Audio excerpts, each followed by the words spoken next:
Welcome to part 3 of 4-ish, maybe 5, study groups where we're building a Sinatra application. The Sinatra application we're building is a journal app, very simple application. I have two models, a user. User has many journal entries. A journal entry belongs to a user. Just to sort of revisit what we have, if we glance at our schema, journal entries have content and a user ID because they're the belongs to side of the relationship. Users have name, email, and password digest is the name of a column here because we're using bcrypt and has secure password. But when we refer to that within our forms and our controllers, we can simply say password. Where we have gotten so far is I have the ability now to log in and out. So I'm going to go ahead and run shotgun, and we can sort of see where we are right now. And then I'm going to load this thing up. And let's look through. By the way, please ask questions. The more questions you ask, the better the study group will be today and in the future for people watching the recording. So if you have a question, please ask. Sorry, what is the password digest? Like, why does it matter? Why can't you just put password there? Because we're using bcrypt. Okay. So bcrypt is a gem in my gem file here. And what bcrypt does, does anyone want to take a stab at a quick explanation of what bcrypt is and what it does?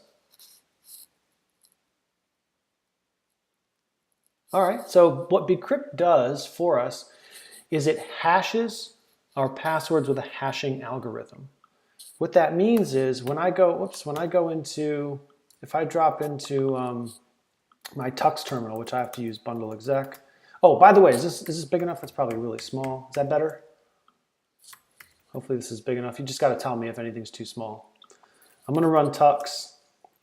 And if I grab my user.first and look at that first user that's in the database, instead of seeing a string that represents the actual password of this user, what I'm going to see is this crazy hashing, or the result of running that password, whatever it is, through a hashing algorithm, and then also salting it. So all of my users, for example, have a password of password. when I'm developing, I forget passwords left and right, so I just use password for all of my test data. Okay, so let's look at user.second, which also has a password of password. So if I look at these two hashed thingamajigs, or two hashed versions, notice that even though they start out similarly, they are different. If we look at the second half of this crazy thing here. And the reason, what this does for us is now I don't have strings that represent passwords living in my database. And what somebody could try and figure out, if they knew bcrypt's hashing algorithm, they may be able to take this hash and go back and form what's called a rainbow table and reverse engineer and try and extract the password out of this thing, but it's going to be really hard and probably take years, or something like that, until quantum computers are invented, and then we're all screwed. Okay, but that's the short answer, so that we don't have strings. Maybe that's the medium-sized answer. So we don't have strings in the database. Okay, so we have hashed versions of passwords and not passwords.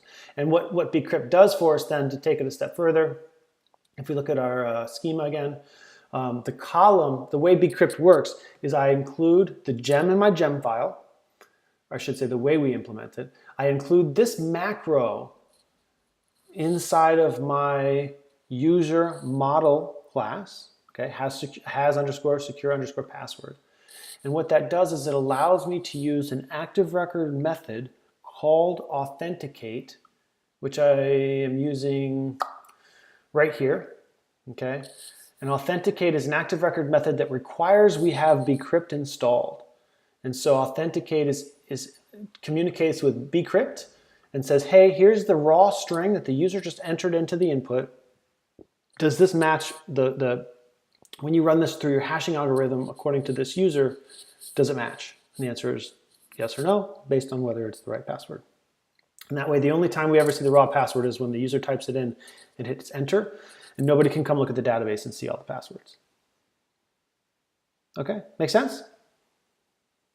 Awesome, cool. So where we are thus far in this application, we only have so far a user's controller because what we've done is we've built the ability to log in and out. So all I've done is create the ability to log in and out. I haven't even created the ability to sign up yet. So that's kind of our next step, is we need to be able to sign up besides just logging in and out. And if we look, the last things we did, I believe, were to add these two helper methods, logged in and current user. Logged in returns effectively Boolean, either true or false, based on whether there is a current user. Current user looks and sees, have we logged anyone in? In other words, have we added a user ID key with a user's database ID to the session hash? Any questions about any of this? Everybody feeling pretty good? Okay. As a reminder, you're also welcome to drop questions into the chat, which actually I haven't opened up yet. Let me find that. There it is. Okay, so you're welcome to drop questions into the chat as well as ask verbally. If you ask verbally, that's even better, because then on the recording will pick that up and people watching in the future can see. Okay, so I have these two helper methods, logged in and current user, which will be available to me throughout my controllers and my views. And I think the next step is to create the ability for a user to sign up. All the users in the database right now, I created when I seeded the database here from my seeds file. So these are the users. Actually, it's just Howard and Sherry. I think I only have two. Let's double check. Just two. So now what I want to do is create the ability to sign up. Okay. So help me out. In my application controller, I have, in my users controller, I have a get sign up. What route do I also need? I need two routes to create a user. Get sign up, what's the job here? Somebody help me out here, whoops.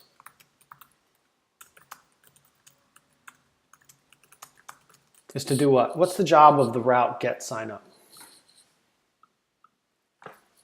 Anyone? I haven't gotten here yet, but is it to get them to a page where they can actually enter credentials to sign up? That's exactly right. So this route's job, and I'll say the same thing you did, but I'm going to say it a little differently. The job is to render the sign up form. So what you said is a place to enter the credentials in order to sign up, yes. And the way that I'm going to say that very same thing is to say render the sign up form. Okay. So right now I'm just going to build this without checking to see if anyone's logged in. In other words, I'm going to allow everyone to see the sign up page. How do I do this now? What needs to go inside of this route? Anybody? What should go inside of here? What do I need to do? What steps do I need to take so this will work? You at least need to put a view. Okay, I sure do. Yep. ERB, render, a view. What view should it be, do you think? I'm sorry, I didn't see who was talking there. And by the way, if I ask a question directly to somebody and you don't know the answer, you can say, I don't know. There's nobody, I'm not trying to put anybody on the spot ever. So if all questions basically are open to anybody. So I encourage participation as much as you're willing to do so. Yeah, and I see Nadia typed in ERB to the view. Yes, so how do I do that? So I look at my views. I have a layout.erb, login.erb, welcome.erb. What needs? Yeah, exactly. So what I'm going to do is I'm going to create a new file. I'm going to call it signup.erb. And I'm just going to remind myself this is the sign up form, or I'll say the sign up page. Okay. And when I go back to my users controller, somebody I believe said ERB to the view. Does anyone know the syntax for that? ERB space colon sign up. That's exactly right. Yeah. That's exactly right. Because sign up is a top level file under views, it's not inside of a nested folder, I can simply refer to the name of the file as a symbol. If this were nested under a view like users or something like that, then I would actually have to put a string /users/signup, something along those lines. But because it's top level, I can simply pass the name of the file. Okay? So you'll see both of those. you'll see both of those styles here shortly. So ERB sign up, and all I want to know right now is this working? So get sign up, do ERB sign up. So right now, if I go and I simply add /sign up, this should send a brand new GET request to /sign up. I'll see that inside of my terminal here, and I should see something like this is the sign up page because that's what I wrote inside of the ERB file. So I'd like to see this text on the page. That'll be success. There's my route getting fired right there. Get sign up. Okay, it's an HTTP request. A 200 status code means this was successful.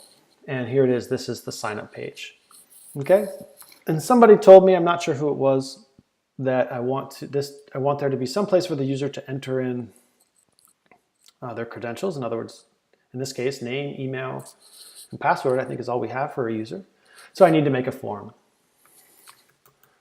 So I'm going to create a little header. Sign up. Okay. And somebody help me. Can anyone help me write this form? I'm going to use the shortcut of typing the word form and hit enter, and Adam is nice enough to scaffold me out a little bit of a form. I don't really need a CSS class right now, I don't think, an HTML attribute class. I'm going to ignore that for now. What's the action? Somebody explain to me what the action of a form is.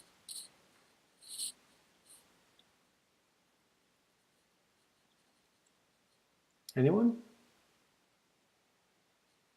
It's the route in your controller that you want to navigate to once the form is submitted. Exactly. That's exactly right. So I'm gonna look at my controller in my view side by side here. Hopefully you can see this okay. And please tell me if you can. And I know I have a lot of comments here. It's a little bit hard to see, but I have get login, post login, get sign up, and I kind of alluded to it, but I never answered the question. Where does this thing need to go? Anybody know? Needs to go into a new post request. That's exactly right. And so in terms of RESTful routing, what should the URL be here? What should this be? Is users our top level thing? I missed the beginning of the lecture, sorry. Yep, so that's exactly what this should be, users. So post users is exactly what that should be. RESTful routing conventions tell us that when we create a brand new thing, and that's what we're doing here, we're creating a brand new user. That's the purpose of this sign up form. We're creating a brand new user, and RESTful convention tells us that that means we're going to create a post request. That's the HTTP verb. Because post, we expect to create an asset or create a resource, create something in the database. And our action is, where do we go? And we simply post to the plural of whatever it is we're creating. This is the RESTful convention. Post users. In Sinatra, the method corresponds to the HTTP verb, in this case post. And the first argument we pass in is the URL, in this case users. And then we pass our block. So this is where we are. And let's just make sure that the form is going where we want it. And I'm going to add a couple of inputs. Okay. And the last one's going to be submit. I'm going to call it create user. And make it a little more visible. There we go. Notice that I don't really need a name attribute on the submit button, but I do want a value. This is what's going to show up in the text. So I'm going to save all my files and reload this page.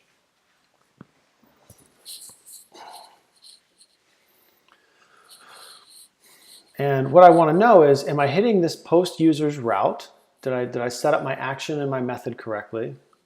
And if I did, then I should hit this binding.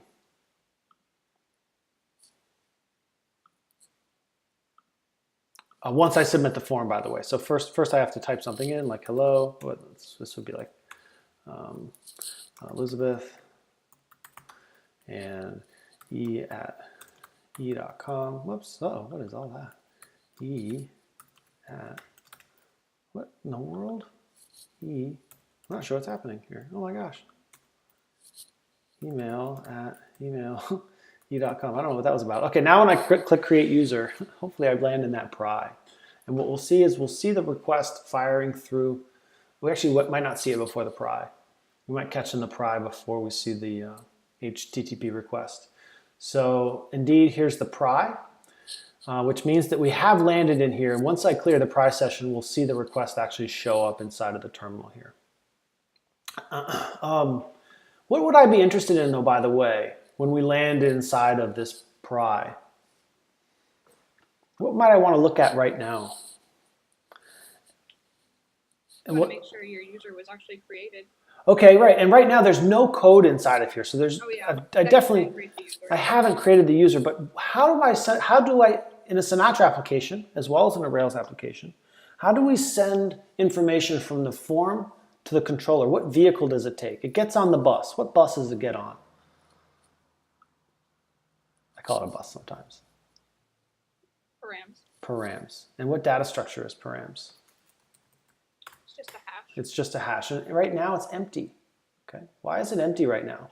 If we look at this form, why is our params hash totally empty? I entered stuff in here. I entered Elizabeth and email at email.e.com. Why is this params hash currently empty? Does anyone know? Have we persisted the new data to the database? Nope, we haven't. And that's what's going to happen here. So here is where we will create a new user and persist that user, the new user to the database. Okay, we haven't done that yet. So that's a great question. The answer is no, because there's no code in here yet. But I'm going to use params to do so. I need params is what's going to carry the information from this form into this controller action so that we can create and persist that information in the database. So that's correct. I'm sorry, I'm not sure who said that, but you're absolutely right. But why is it empty right now? That's the standing question. If I type stuff into my, and this is a really important piece of debugging for both Sinatra and for Rails, and even down the road, regardless of what tools you're using to build a web application. If I send a form and I expect my params hash to be populated with a bunch of information and it's not, why? How do I debug this? Who can help me out here? Look at this form. What's missing? There's some really important things missing from this form.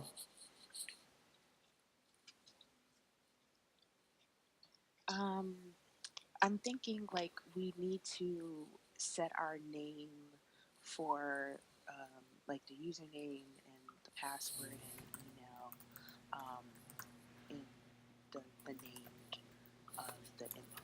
And that is 100% correct, okay? Can you tell me why? Why is that so important? What happens to the name attribute of HTML inputs? Where do they go? What happens to these three things? I think it's just name, right? In my schema.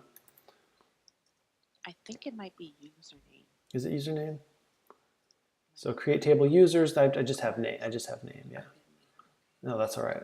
Always good to double check. Question. So like for the password, is it password or password digest? That's another great question. Okay, and the answer is that it's password. And we kind of touched on that earlier. We have to create a column in the database called password digest. And bcrypt coupled with active record, they kind of get together and they're like, okay, is there a password digest column? Yes.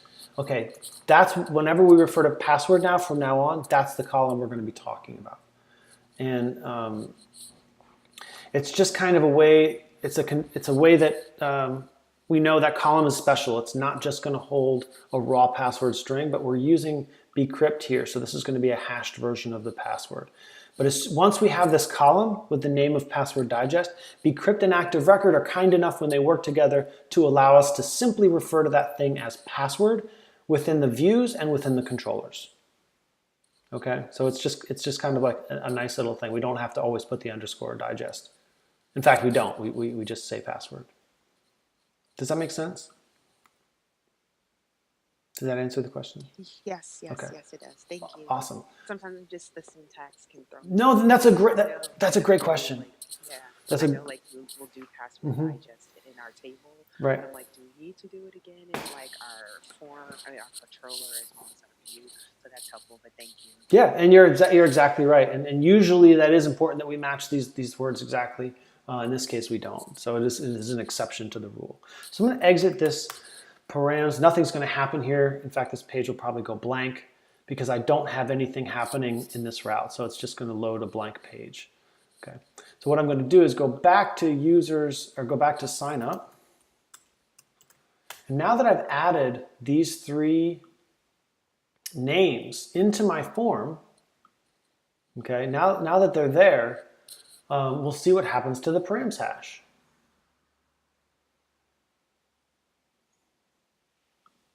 Once it loads. And it does take a moment to load. By the way, we noticed the post request we sent, once we cleared that prize session, there's our post request. And now we've loaded the form again. So what I'm going to do, I'll go ahead and stick with Elizabeth. I guess I'll say Elizabeth at e.com. How's that? Okay, and password. Now when I create the user, I should still catch in this pry, but when I do, the params should look a little different. They should now be populated with a key that matches a key of name, email, and password, and values that correspond to what I actually typed in here. So let's look and see if that's the case. And sure enough, there they are. Okay. Notice that I could change these if I changed name to like, I don't know, breakfast, and email to lunch, password to dinner. Not even that hungry. I don't know why that's what came to mind. But anyway, if I exit this and I go back to sign up, and I apologize, it takes a moment for these things to load. I'm not sure if there's a way I can streamline my Shotgun server to run a little faster. But it's going to come around. I'm just going to enter, I'm going to sort of try to enter the same thing like, that's Elizabeth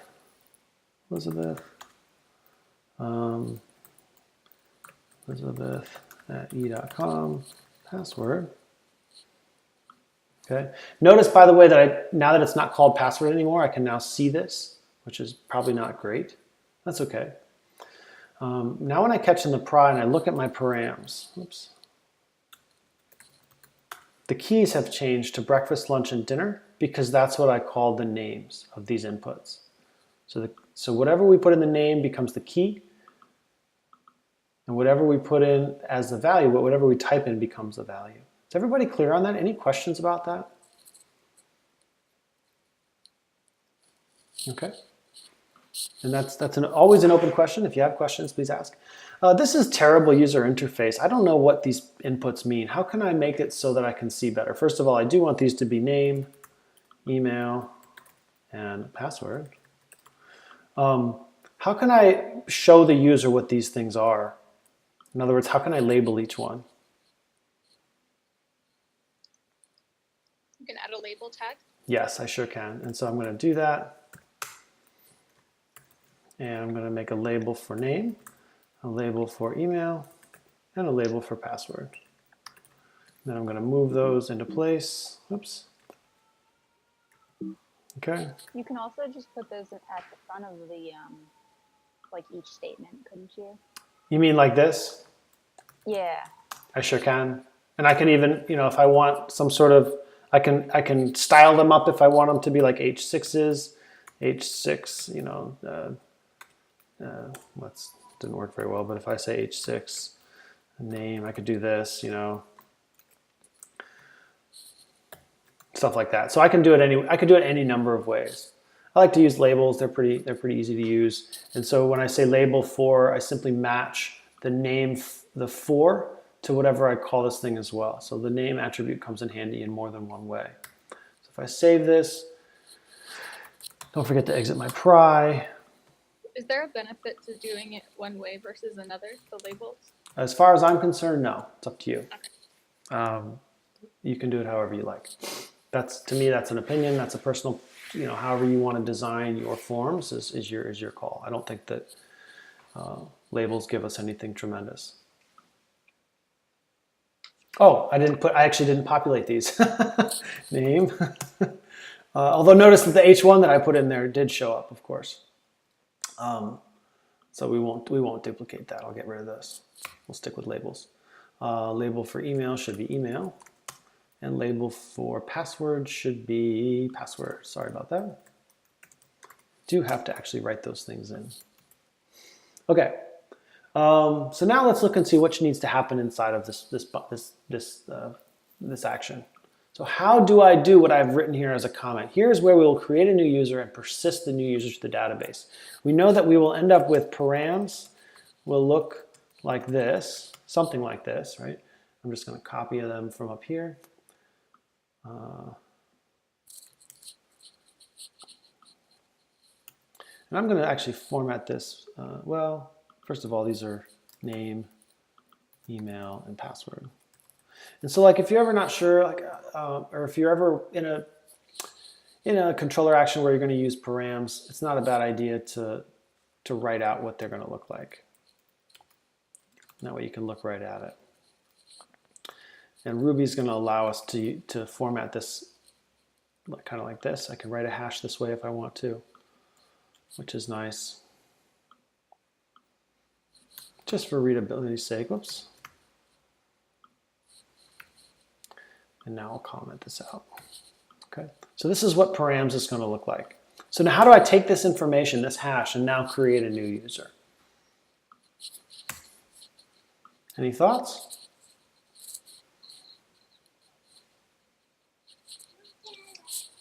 I think since the params doesn't have anything else in it, you can just use mass assignment and say user equals user.new of params.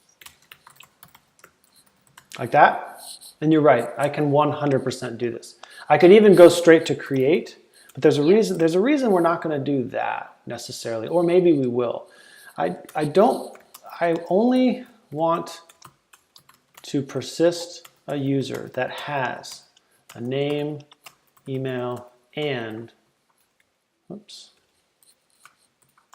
a password. Password, okay? So if this is the case, how do I protect myself? How can I do that? And we're not going to use active record validations, although we could. I'm going to leave that as a next step or sort of a stretch goal. Instead, I'm just going to look at the params. How can I look at the incoming parameters and make sure that I don't run this line of code unless these are all populated with something? How can I do that? Using an if statement. That's right. So if, and what does that look like? It'd be param, yeah. And what do I, so I'll say that if it's valid, then I'm going to do that, and I'm going to do something else otherwise. So I'll go ahead and scaffold this out. Not valid input. Okay. So this is valid input. So what else? So what do I want to know about param's name? That it's not what? Nil. It's not going to be nil actually if I don't submit an attribute into the form. Do you know what it will return? Empty, like the double parentheses or the double. Like that? Yeah. Yeah. And so that's right. So nil. And nil's not a bad answer either. So to be more, I would love it if this said something like, let's make sure param's name is neither nil nor an empty string. For now, I'm going to stick with just saying it's not an empty string because I'm going to make somewhat of an assumption that this post request is going to be a result of this form and only of this form. And as long as these inputs exist with those names of name, email, and password, the key value pairs will exist. If the user enters nothing, the value will simply remain an empty string. So this is safe for now, although I like, whoever said nil, I like that as well. Maybe in the future we can talk about how we can incorporate that. So I want to make sure that all three of these are populated. So how can I couple together multiple criteria? Multiple Use the double conditions. ampersand. Exactly. So I'm just going to say params email is not equal to the empty string, and that params password is not equal to the empty string. I could add more validations on here. I could add a custom validator. There's a lot of ways that I can clean up this code. For now, we're going to be sort of verbose and write this thing procedurally in an easy to read fashion. So I'm going to leave it this way for now. So as long as these params are all valid, then I'm going to go ahead and create my user. I'm not sure who mentioned it, but I can use mass assignment because my params hash simply has key value pairs that correlate to the 3 attributes I'm going to create for this user. And that's right. So I'm going to create my new user. I'm going to assign it to an instance variable, although we'll talk about whether that's best practice or not as well. And suppose that I successfully create this user, where do I want to go?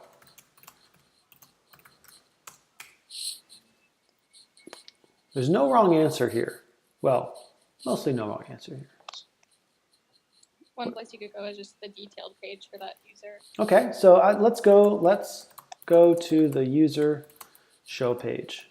Okay, and this is completely up to you as the developer. When you sign up, where do you want to send your user?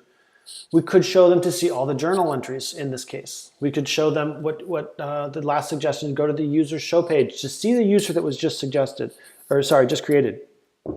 Sorry about that. I think that's the best bet. I like that. This feels right. Let's go look at this new user show page. It's going to be kind of like a landing page or home page for that particular user. So if we do that, what does that look like? How do we get there? Anyone? And this is an important question.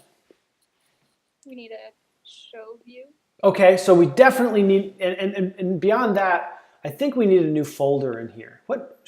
Whenever I'm going to add views for a particular resource, I really should nest them inside of a folder inside of the views folder. So I'm going to go ahead and do that. I'm going to create a new folder called users. And now you're saying I can create a show view. So I'm going to create a new file called show.erb inside of my users. And this is going to be the user show page. For the foldering, is it most common to have like a folder per model? Yes. Or like what is the rule of thumb? That's pretty common. Yep, one folder per model. You may have models for which you don't need folders, especially if it's like a join model or something like that. But as long as it's a model that is going to have any CRUD actions associated with it, at least to start with, have a folder for each one. And then there might be ways, different applications, it makes more sense to combine or nest routes inside of one thing or another. Okay. But for now, I'm going to create a new folder for each one, and I'm starting with the show page. So here's my user show page. I just wrote some text. So if I get there, I know I'm there. How do I get there? Notice that I did actually kind of scaffold this out with some text to render. So get user's ID. This we talked about last time. This is what my route looks like. Get users / ID, whatever the ID is. How do I get there from here? Do you need a redirect route? Okay, why redirect? Why not ERB? Why not render? I'm not sure who said that. Was that Sherry? Yes. Okay, you're right. We want a redirect here. Okay, and where do we redirect to? Let's fill that in first. To the show page. Okay, and how do I get this thing in here? Where am I going?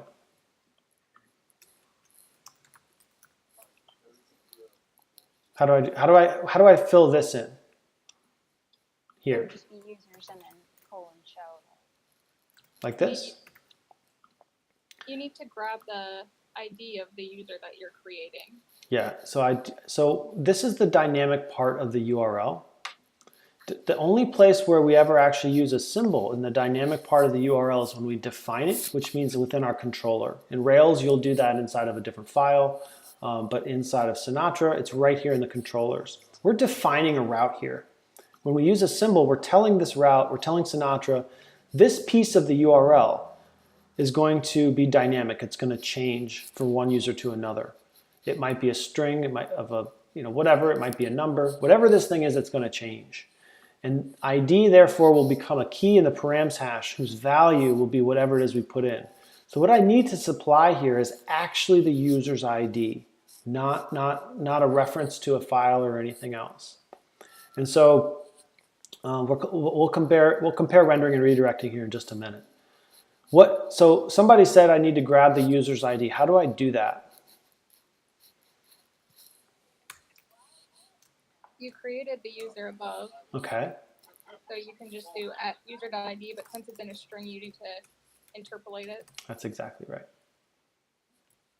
Okay, I need to interpolate it because it's a string. Oh no. And in Ruby, the way we interpolate is with a little hash sign or a pound sign and curly brackets. If I can get that straight. Now we're going to grab the actual user's ID and put it into this URL. Now we're redirecting to the actual user's show page. And I'm just going to write down here ERB, and this is, I think, what you, whoever said it, it might have been Sherry, what you were talking about, users show. Okay, and this is the ERB. So let's look at these two things. These will end up in the same place with both of these. Can we agree on that? Once you put ERB show in that path below, in the route below. Yeah, exactly. Okay, yeah. So you're saying that here I need ERB, the same thing exactly, actually, right? Mm-hmm. So I'm gonna duplicate this line. I'm gonna move it down here. Okay, so that's right. So we're gonna end up in the same place. But why am I saying that? So just to point out, ERB, I'm looking for the path to the file. So over here, starting with my views, if I look at my application controller, I told Sinatra that I'm putting my views underneath the app folder and a folder called views. So that's where it's going to start to look anytime I pass an ERB. Okay?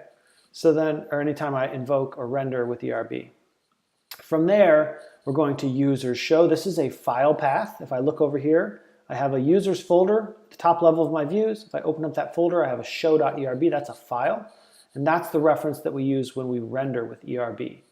Whereas when we redirect, we're actually writing in the URL of the request we're sending. This is going to be the URL, and the result is a brand new GET request, a new HTTP request. Why is this a better choice right now than simply rendering? Can anyone answer that question? This is a really important question. Take a stab at it.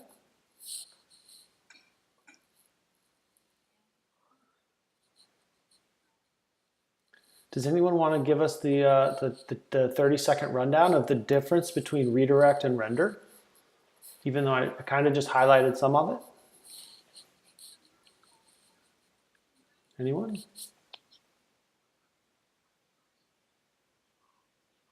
I'll take a guess, but I'm not really sure. I love it. I love it. I love it. Please. Please. This is great. Go ahead. I don't know. Maybe Yep. there's like you always want to have a GET request when you're actually just trying to get to a page. Yes. That is one. That's correct. You're 1 for 1. How many are there? There's a couple, but that's okay. You're doing great. Separation of concerns. Yes. Yes. You're 2 for 2. You're killing it. That's right. There's a third thing that we haven't talked about and really you can't see yet. It has to do with this thing. But that's not really the issue here in this particular case yet. What do we have access to when we render a page, when we use ERB? We have access to that instance variable. We get access to any instance variables created within this block. Okay, before the render method was called, before ERB was called. So is it cleaner to not have access to that, to have to requery the database? So it's cleaner because it's cleaner for the first 2 reasons that you said. Okay, and those first 2 reasons are the reasons that we're redirecting. And then we'll talk about the third thing that we talked about with instance variables is not the reason we're redirecting. It's just another difference between render and redirect. So I shouldn't have even mentioned it yet. So you're 100% correct. 2 things. Okay, what Elizabeth said was Elizabeth, right? Yeah. Okay, what Elizabeth said was when we redirect, we want to send a GET request to get the data that we're looking for. We're inside of a POST request block here. And then this dovetails right into the second thing you said, separation of concerns. What's the job of this route? This route has one job. Every route should have one job. Every method, everything you do, one job. Separation of concerns. Keep it dry. Keep compartmentalized. Each chunk of code does one thing. We're creating a whole bunch of one-trick ponies, and we're putting all those one-trick ponies together. And the only job of this route is to create a new user. Its job is not to show you that new user. Once it's done creating its new user, it's going to send you on the way to the route or the controller action whose job it is to show you a new user. And that is this guy here, get user's ID. And that's an important concept to understand. So if you ever wonder, should I redirect or should I render? What route are you in and what's its job? And rarely are we going to render from a post, patch, or delete request. Rendering should happen from a GET request. There is an exception there, which happens to be if we submit an invalid form, there's a way that we might want to just go ahead and reload the form with the data the user submitted and allow them to change it. But that's way down the road. That's a stretch goal. We're not going to worry about that right now. So in that case, we actually don't even need this to be an instance variable. I'm going to leave it an instance variable just because down the road, if we ever did come back around and refactor this, in other words, if the user sent like a blank password, we could send them right back to the form with their information still filled in. That functionality is not in place right now, but that's the only reason I'm going to leave this as an instance variable. Okay, and then we're going to actually send a brand new request and go to the route whose job it is to show a user, and it's not post users. Okay. Also, once we got into the browser, this would still say sign up if we simply ERB'd, but we'd be looking at a user show page. So we also want the URL to match what's actually happening on the page. And we'd have a conflict there. So let's get rid of this. Then we go into the other bit that we sort of brushed on, which is this thing. So once we enter the show route, so let's just kind of make sure that we've gotten this far. We should see the text that we wrote in the show page, which was here. This is the user show page when we sign up now, because when we sign up, we're going to send a post request, post users, params has all the information. As long as the stuff's not empty, we're going to create a new user and redirect to that user show page, which is going to send a brand new GET request to get user's ID. ID will be filled in with the user's ID, and then we're going to ERB users show. Right now, that's just going to show us this text and nothing more. Okay, so let's try it. So let's try someone else. We'll try Alwina. Alwina at a.com, password, create user. And we hope to just see this text. That's the goal here. Hopefully, if we see this, then we're successful. And I still need to figure out what I want to do here, because right now, this is bad. And what I mean by this is bad, we never want a controller to dead end. So we never want logic in a controller that doesn't either render or redirect somewhere, or at the very least return some text that can be displayed to the user. Usually though, we're going to want to redirect or render. Right now, if we pass in an empty input, we're going to end up in this else block or this else part where we've got nothing. And so we need to fix this as well. But right now we got where we were looking for because I did fill in the data. And now, just to take it a step further, if I go into my Tux session, I exit and I drop back in. There's a line of code that should have happened, right? If I go look here, let's see, insert into users, email, et cetera, name Alwina, email, password digest. So this should have worked, and we should have a brand new user inside of our Tux. So if I look at user.last, there's my brand new user, okay? Any questions right now? Is anyone like, whoa, what just happened? Everybody feeling okay? Questions about checking the data, questions about mass assignment, questions about why we're redirecting, how we got to this route, and how we now got this text to display? Any questions at all? Okay. So now we get into what I actually want to show here is the user's information. So how do I do that? Here's what I have right now, ERB users show. What do I need to do first? Anyone? You need to create an instance variable for that user. That's by right. Finding their information from the database. That's exactly right. And how do I do that? I think you can say ID equals user.id or something. Oh yeah. Do I have a user yet? Oh no, sorry, you have the ID in the route. Okay. And then how do I access it then? Param. Exactly. So besides carrying form data, and what I'm actually going to do here is raise, and just to show this off, some people may have seen this before. Raise throws an error. It's just a little faster than maybe the binding. I don't know, maybe not. But all we're going to see here is actually params as an error page when we hit this route. So let's just show this off for a moment. If I go to users 3, I refresh the page. Oh, I didn't save it, sorry. Now I'm actually going to do that again. Hopefully I didn't catch in a binding. Okay, good. What I should see is a big error because I used raise. And then params.inspect, this should just show me what params are at the top of the page. And I expect to see a key of what? ID. ID and a value of 3. So that's exactly what I should see after a big error page at the top of this. In red, it's going to yell at me, but it's showing me the ID 3. Okay, raise, I intentionally threw an error. All I want to do is see the params. And what I want to show you is, if I change this key to something ridiculous, okay, like hot dogs, and I type in users/cheese conies, and I save that. Is that how you spell conies? I don't know. I don't want to save it that way. I just want to hit enter. Okay, here we go. And what we'll see is a difference here, a change in the parameters. So the params hash not only collects form data, it also collects key value pairs based on the dynamic pieces of the URL. Because I named the route here with a : hot dogs, that becomes the key in the params hash, and the value that I typed in up here became the value under that key, cheese conies. Okay, whatever I type in here, hot dogs, whatever that big number is. Now we'll just see the value change when I refresh this.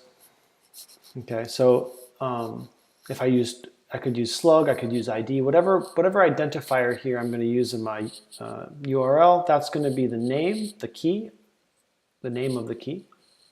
Whatever I actually type in or send via code will be the value. Okay, so everybody, any questions about that? We're going to go ahead and go back to ID because that makes a lot more sense. I'm going to remove my raise. And then just to be super sure, I really should check this right away. Okay, so I'm going to drop a binding right here after I try to find this user. So let's go ahead and try to find user number 3. This get request is going to get fired. This was the last one. Here comes the next one. There, let's see. Oh, I caught in the pry. They won't show me that until I'm there. Although we do get a little hint that with self.get users ID. This is a little bit of Ruby, rack, etc. stuff going on there. Oh yeah, so what I want to look at now is what happened. Did we find this user? And sure enough, we did.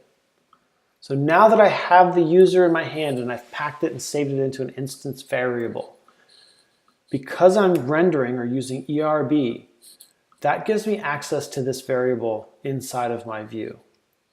And so when we have a GET request that shows some information we retrieved from the database, it's going to need to end in an ERB or a render so that we can then use that variable within our code.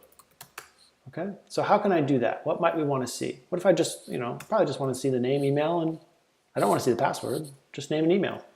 How can I do that? You can just use the instance variable. Yeah. So because I'm in an ERB file though, what special tags do I need? You need the ERB tag. I need so ERB even tags. if that one. Yeah. Yep. So I could say user.name and user.email. So with ERB, what's happening is these tags just mean, hey, run this code in Ruby before we build and send the HTML. And with the equal sign, I'm actually going to display it. If I didn't have the equal sign, I could just run procedural code, like if statements and binding.pries and whatever else I want, loops, etc.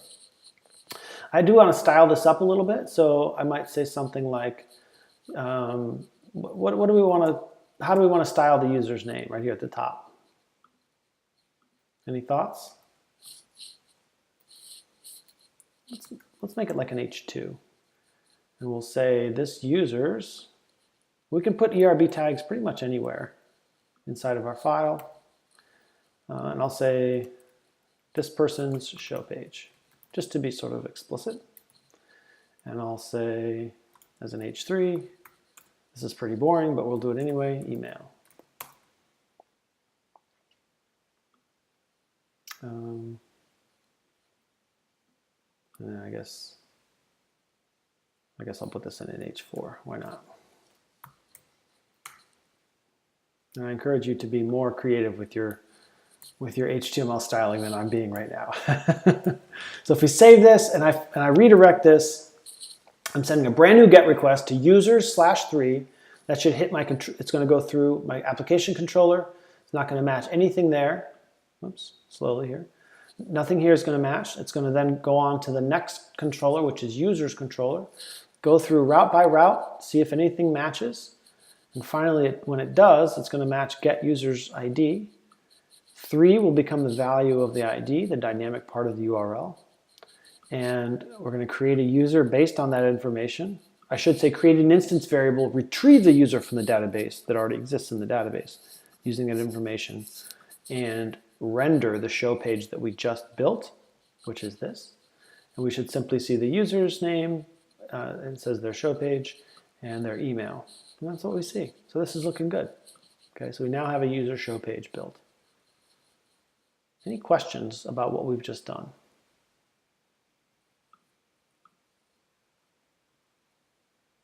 Any questions at all? There are no bad questions, no dumb questions, only good questions that I love. I will love your question, whatever it is. No? And that's okay too. All right, so this is good. We now have the ability to sign up, create a brand new user. Now what? Now what do we want to do?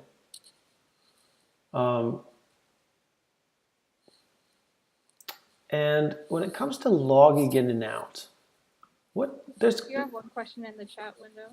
Oh, if you wanted to display name instead of ID in the URL. Awesome. Nadia, that's a great question. And the short answer is you certainly can. But the harder answer is whatever we put inside the dynamic part of the URL here for users should be unique, right? So when it comes to using a name, the problem with name is that people have the same names, right? If I'm Howard and someone else is Howard, which route is going to match when I enter Howard? So whatever this is needs to be a unique identifier. But username would work great as long as username is unique.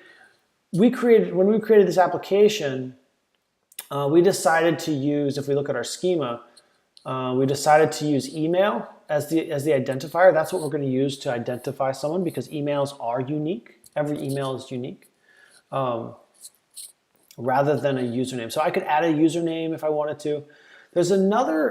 I could also add an instance method called slug, and we'll frequently see that as well.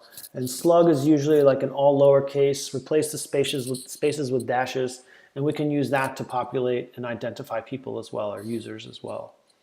So those would all be options. So in that case, if we wanted to say username, I would simply change this to username. If I had a username in the database, I could use slug.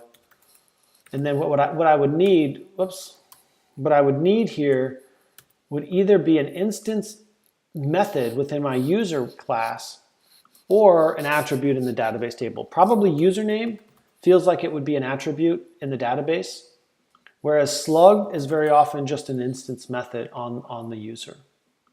Okay, and then when we create a user, we would need to create a unique slug and make sure that it's unique. So we would probably have to add some validations on that as well. Maybe a validator method within our class. Okay, that's a great question, Nadia. And honestly, with good user experience, IDs are terrible, but it's just the easiest way that we're showing you how to do this. And if you want to take it a step further, then I'd encourage that, right? Do like users.slug or users username. We simply didn't choose to use a username on this in this project. Otherwise, we could do that, right? And we'd be finding by username or slug instead of this. Cool. That's a great question. Let's see. So it feels like the next step then. Oh, we're missing something. What are we missing? When I create a new user and I redirect to that user's show page, last session we created the ability to log in. We didn't create the ability to log out. So right now when someone's logged in, they're logged in forever, which is bad. But also when a user signs up, there are two things we could do. We could either log them in right away right here, or, sorry about that, my apologies. We could either log them in right now ourselves, or we could send them back to the login page to log in. And if you've ever signed up for something on the internet, you've probably experienced both ways, right? Sometimes when you sign up for something, it immediately logs you in. Other times you sign up, and then it sends you back to the login to have to enter those brand new credentials you just created. So it's up to you as the developer which way you want to go. I like to just log someone in. So how would I do that here? What's the act of actually logging someone in a Sinatra application where we're using Bcrypt in sessions this way? Can anyone help me out?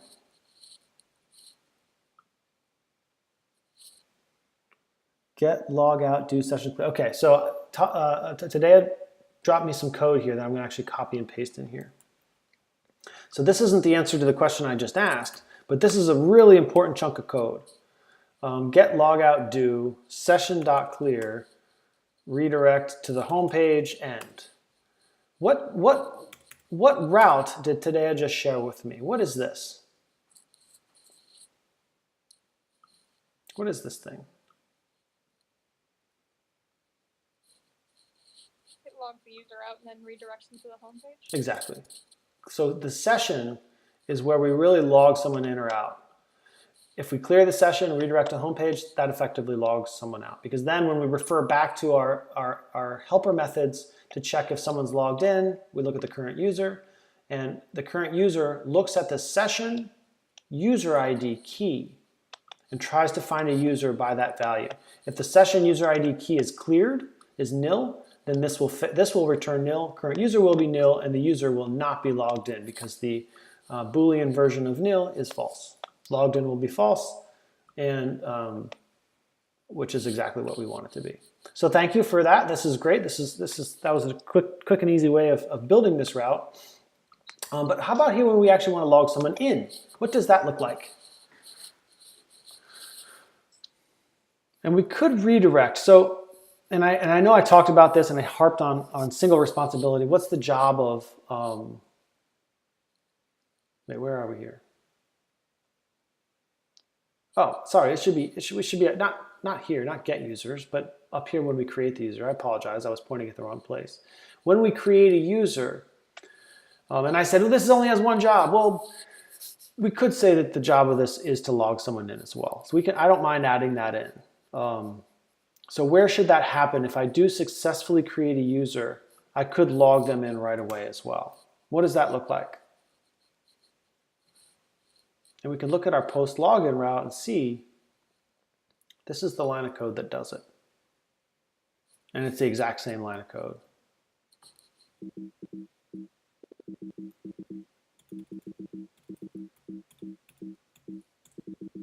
Right there. Okay, so here's where I'm actually logging someone in. This guy. I'm simply creating a key on the session hash called user_ID and assigning it to the user's ID that just, in this case, just signed up. There are only two places I'm going to do this: when a user signs up and when a user signs in. All right. If you're more comfortable when you create a user redirecting them to the login page, that's fine. That's up to you. And that would actually be a little more adherent to single responsibility principle. But I prefer this as a user experience. When I've signed up, I want to be logged in right away. Okay. And by the way, where do we want to go if the user didn't put in valid input? We never did fill this out. What makes sense to you? Any thoughts? You need like a failure view? We could build, okay, and that's a good question. What a great question. Do we need a failure view? We could build a failure view, right? A place that shows up when the user has done something wrong. But to me, it's like an error.erb. Yeah, exactly. We could do that. I don't prefer doing that. I'd rather build in messages within my routes, within my controller actions, if I want to communicate to the user. Although that's going to be a stretch goal. So for now, I really like today's suggestion of redirecting to the login page. Okay, so right now we're not. This isn't great user interaction because we're not telling them what happened. We're just like showing them that form again. Actually, this should be sign up because this was from a sign up. So redirect them to the sign up page. By the way, we didn't put any protections on our. Did we put any protections on post sign up? On post login?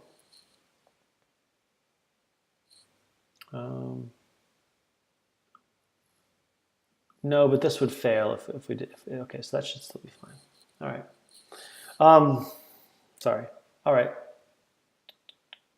Where were we? Yeah, I think since this is going to be the result of sending the sign up form, the post users.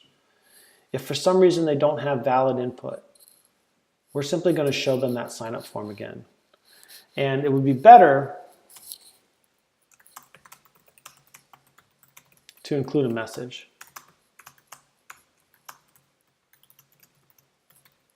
Oops. Telling them what is wrong.